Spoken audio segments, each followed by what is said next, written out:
5 দিন আমাদের এই কাজটা বন্ধ ছিল। 5 দিন পরে আবার আমরা আসছি।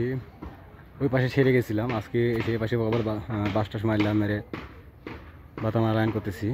তলগড়িটা মারছে ভাইরা, দেখতে পাচ্ছেন। উস্তাদ সুতা নিয়ে ব্যস্ত। যেহেতু লঙ্কা সেহেতু আপনার শুনে অনেকটা লাগবে, তো এই ফাঁকে আবার কয়েকদিন রেস্ট পড়ে গেল। রেস্ট তো না, আপনার অন্য জায়গায় গেছিলাম কাজ এক জায়গাতে।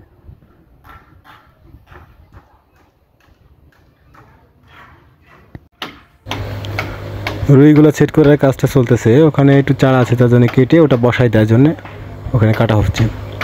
তো না কাটলে আবার চেয়ে থাকবে, তখন বিষয়টা দেখতেও খারাপ লাগবে, উঁচু নিচা হয়ে থাকবে। এই জন্য লেবেল করে সব কিছু সেট করে নেবো আগে।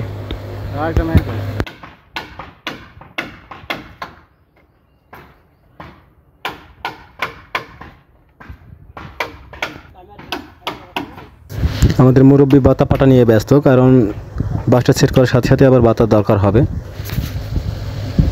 যার কারণে ওগুলো পেটে নেওয়া হচ্ছে আগে।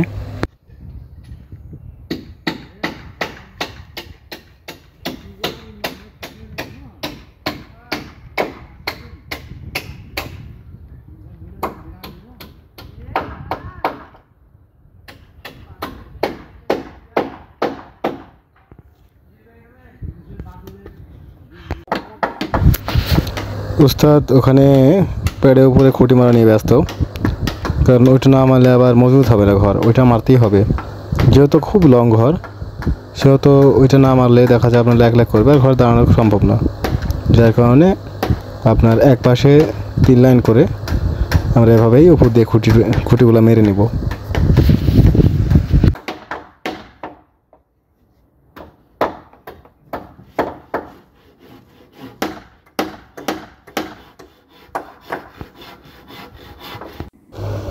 দেখতে পাচ্ছেন বাঁশ মারা শেষ হয়ে গেছে, এখন আমাদেরকে বাতা মারতে হবে, যার কারণে নিচে একটি সুতা আমরা অলরেডি টাঙিয়ে দিয়েছি। উপর দিয়েও 4টা লাইন টিন যাবে, 4 লাইন টিনের 4টা সুতা টাঙিয়ে দিয়েছি। এখন লেবেল করে বাতা বসানোর জন্য প্রস্তুতি নেওয়া হচ্ছে।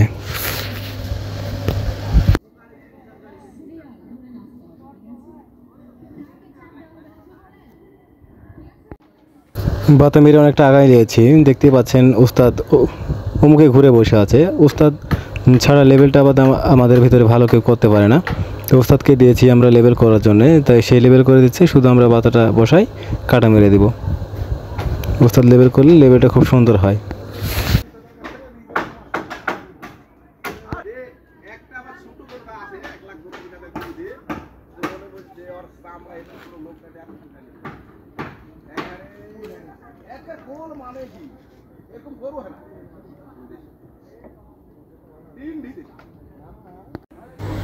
বাতা মারা শেষ হয়ে গেছে।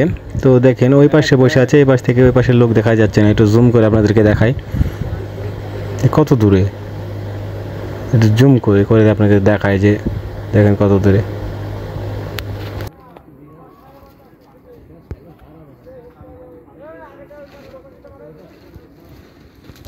আজকের মতো কাজটা এই পর্যন্তই থাকলো, কালকে আবার টিন মারবো।